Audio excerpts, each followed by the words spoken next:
Con el remake de Dragon Ball Super a la vuelta de la esquina, la promesa de una adaptación animada del arco de Moro, y muy probablemente también del arco de Granola y de Super Hero, muchos fans de Dragon Ball nos hacemos a la interrogante: ¿qué es lo que podría acontecer luego? Y es que hay un hecho, gente. Desde el deceso de Akira Toriyama hace casi 2 años, el manga de Dragon Ball Super quedó en un hiatus indefinido, por lo cual el manga quedó pausado luego de la finalización del arco de Cell Max y la Patrulla Roja. La pregunta que nos hacemos el día de hoy es: ¿qué es lo que podría acontecer en un hipotético Dragon Ball Super 2? ¿Qué es lo que pasó con Goku y Vegeta? Y si los Saiyajin divinos se enfrentasen a amenazas más allá de cualquier universo conocido, averigüemos qué sucedería en una hipotética secuela que reimagina la historia y nos lleva a los límites del multiverso. Primer arco: el torneo de las artes marciales número 28. ¿No les parece curioso que hasta ahora todos los arcos de Dragon Ball Super se desarrollaban durante los 10 años que abarcan desde el final del arco de Majin Buu hasta el torneo donde Goku se va con Ub? A mi parecer se siente un poco forzado el que tantos acontecimientos hayan ocurrido únicamente en ese lapso de tiempo, y al ser una intercuela siempre teníamos la certeza de que Goku y sus amigos inevitablemente llegarían a ese punto de la historia sin mayores consecuencias, lo cual elimina el factor de tensión real. Bien, finalmente creo que es el momento de dar el salto hacia el time skip.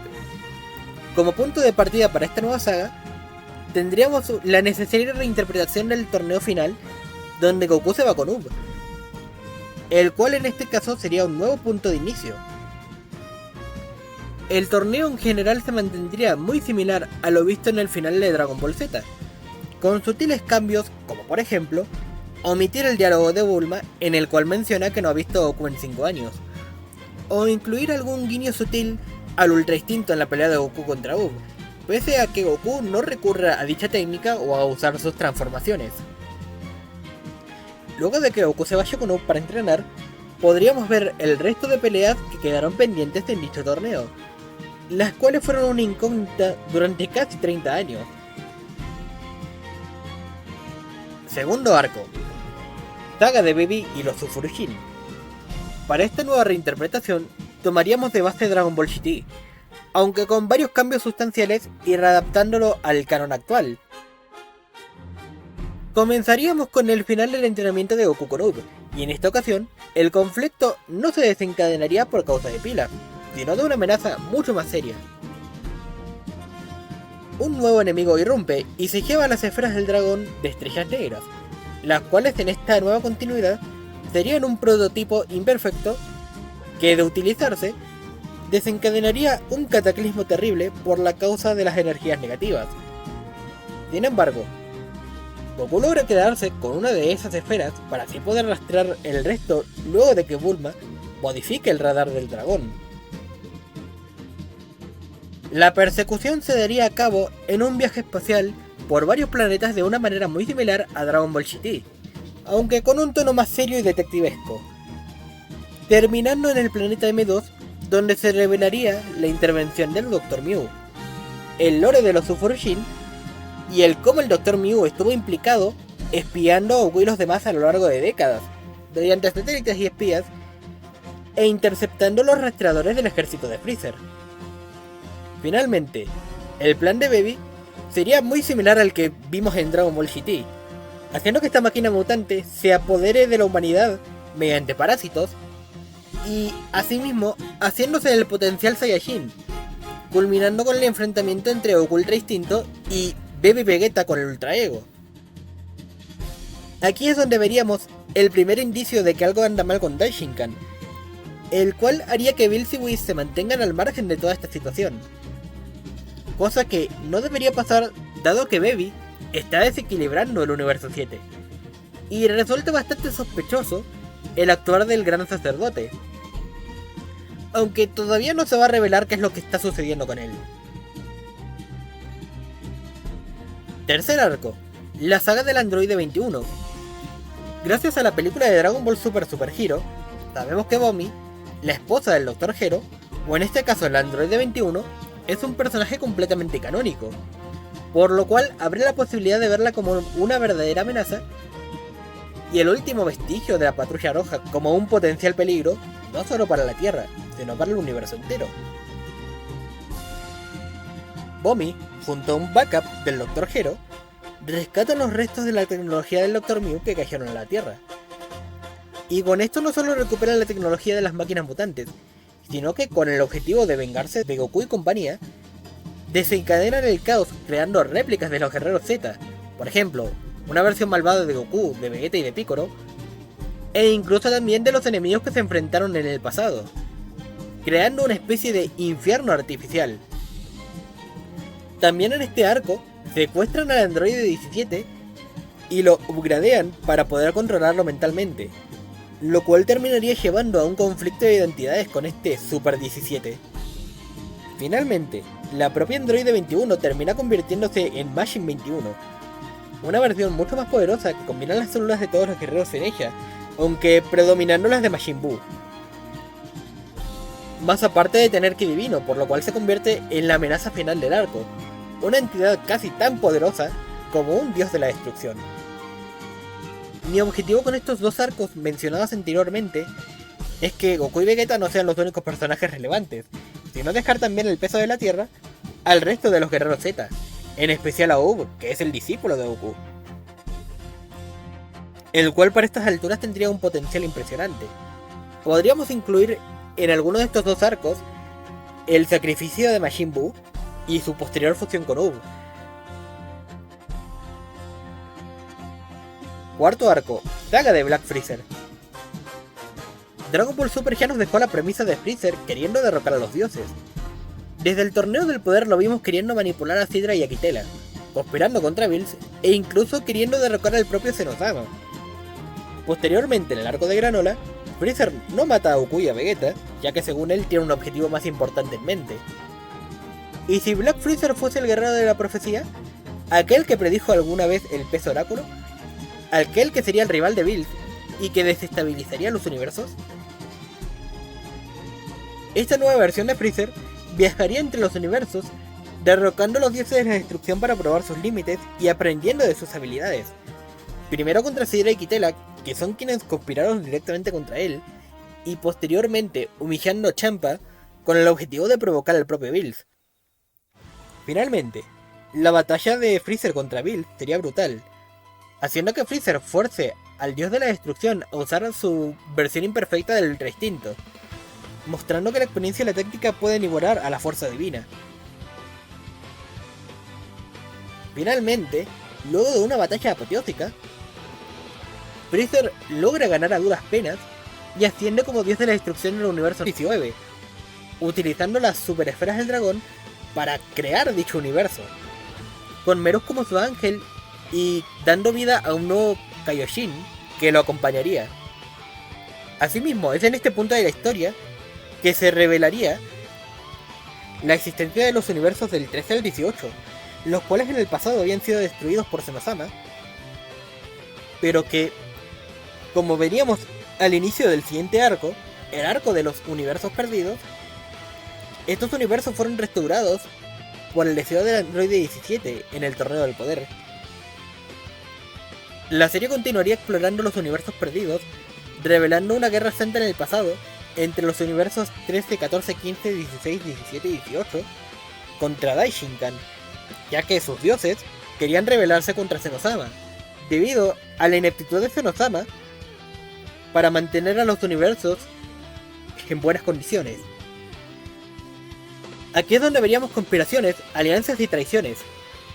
Esto traería consecuencias en el presente, y la tensión ante un posible nuevo conflicto, más ahora que Freezer, como dios de la destrucción, haría de las suyas.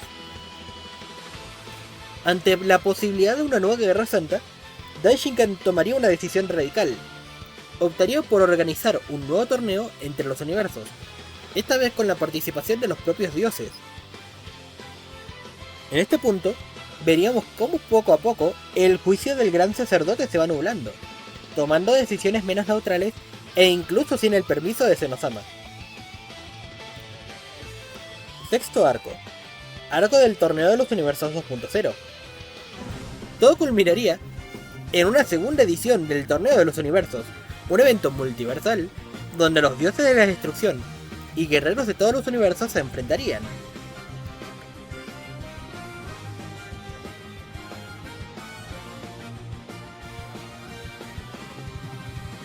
Sin embargo, dicho torneo apoteósico se interrumpiría dado al surgimiento de un nuevo enemigo, aún más peligroso, Mikoshin, la ángela oculta que manipula a Daishinkan desde las sombras. Séptimo arco, la saga de Daishinkan malvado. Este arco comenzaría con la revelación de que Daishinkan es malvado, por así decir, ante un enfrentamiento de proporciones bíblicas, y la revelación de los ángeles corruptos. Bellito, ahora que tiene las doctrinas combinadas, terminaría siendo el último recurso para devolver al gran sacerdote a la normalidad. Sin embargo, en ese momento, Mikoshin es liberada del sello que la mantenía cautiva dentro de Daishinkan, poniendo en peligro a todos los universos. Octavo arco, saga de Mikoshin. En el arco de Mikoshin, Daishinkan es poseído y manipula a los dioses. Sin embargo, una vez que termina liberándose del control gracias a Goku y a Vegeta, decide entrenarlos bajo su tutela, para que puedan despertar el verdadero potencial de las doctrinas, consiguiendo de esta manera las doctrinas de fase 3, que serían en este caso el Ultra Instinto fase 3 y el Ultra Ego fase 3, alcanzando niveles que incluso rivalizan con los propios ángeles. La batalla final requiere de la fusión de Ultra Bellito fase 3, y aunque solo dura unos minutos, termina siendo suficiente para purificar a Mikoshin y restaurar el equilibrio.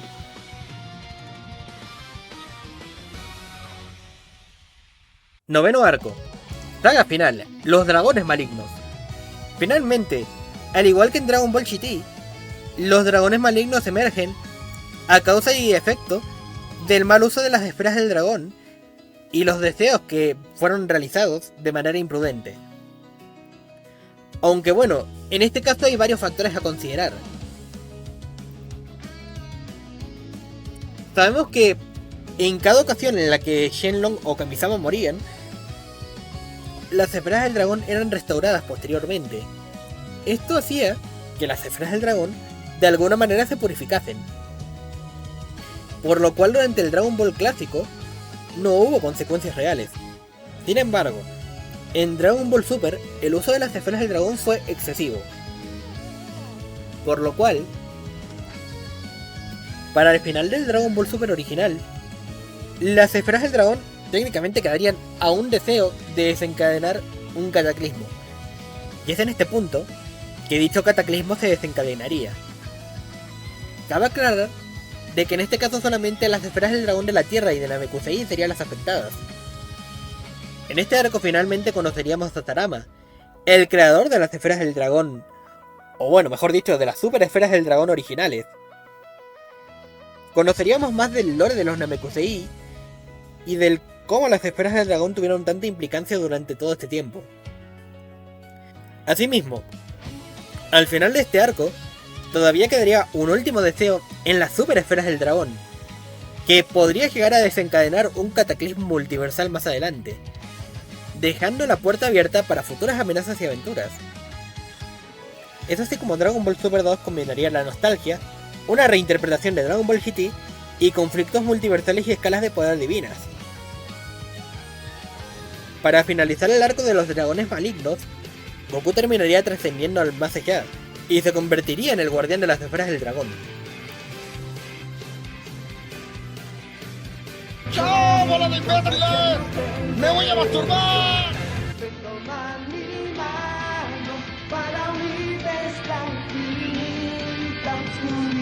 ¿No fue un hermoso dibujo animado? O bueno, esa es la idea que yo tengo en mente, pero no sé qué opinan ustedes al respecto. Dragon Ball Super 2 podría ser la secuela definitiva, respetando el legado de Dragon Ball Z, reimaginando arcos clásicos y llevando a Goku y a Vegeta y a la nueva generación a enfrentar amenazas cósmicas nunca antes vistas. Bueno gente, hemos llegado al final del video. ¿Ustedes qué opinan al respecto? ¿Qué otros arcos o villanos les gustaría ver en un universo expandido de Dragon Ball? Espero que este pequeño video haya sido de su agrado. Los estaré leyendo en los comentarios, gente. Un saludito y hasta la próxima.